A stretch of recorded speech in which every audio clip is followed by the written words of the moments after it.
All right, welcome back, everybody. Going to be a recap here for this 24th of October, 2023. Just had a couple trades. Did enter, finally, the mini Nasdaq. Did hit my entry point over here. This was about 10 minutes after the opening bell. Had a nice little shot up. Triggered my HF1 buy. First target. I went ahead and got out of first target. Once it penetrated, didn't look like it was going to go to any additional targets. And I finally did get out. So I did get out, made nice money at my target point. I did this pretty much same trade with the mini Russells. So let's take a look at that as well real quick.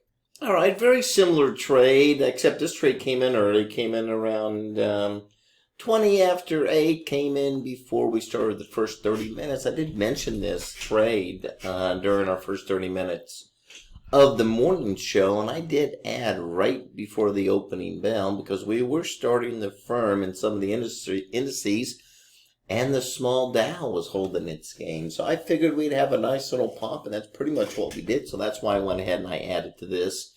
And it did hit first target once again, and I went ahead and I exited. And this came really during that first. These are 1 minute. This is a 1 minute chart. So after the opening bell, it hit it within a minute or so, and I was out. So only made those two trades.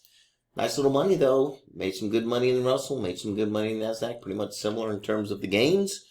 And overall, really nice day. Didn't have anything in the E-mini S&P. I think I may have had some trades later on in the day, but I did not take them in the E-mini S&P. But nonetheless, still nice day in the mini Russell, nice day in the mini Nasdaq. Once again, continuing to trade the indices this week. May start to add in, well, we may start to add in some energies. I'm watching crude oil. Looks like it's starting to heat up a little bit.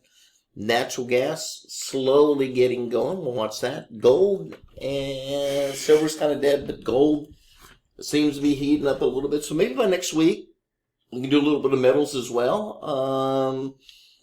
And then maybe we'll introduce some more stocks. But right now, I'm going to stick with the indices. That's what everybody seems to like. And you can trade on any platform you like. So once again, I mean, you know, the E-mini S&P is the E-mini S&P, mini Nasdaq, mini Russell. They all move together. So it doesn't really matter what platform you're trading on. The key is that you identify the patterns. You get in when a pattern sets up, and you get out of your targets. You know, this it sounds like a very easy process, but it's taken me years to find these patterns, and they've just done extremely well. So it's an easier way of trading than what most people are familiar with. You know, looking at support and resistance and looking at all these different things that they look at. This seems to get me in just at the right time. Sometimes it's right below resistance, and sometimes it's above resistance, and that's the beauty of the patterns. It's not getting in and getting out where everybody else is getting in and getting out, and that's kind of oversaturated. So, you know, I think that's just a tough way to go, but the patterns have stood the test of time.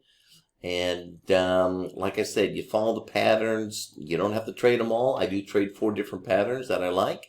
And when they set me up with a buy or a short, assuming that I'm seeing good volume coming in, I'm looking at time and sales. Yes, I am looking at volume as well. And if everything looks like it's a confirmation, then I'm going to jump in on it. All right, so let's see what happens tomorrow.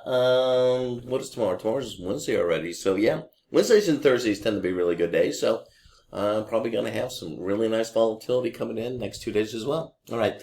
That's it. Everybody have a good day. See you tomorrow.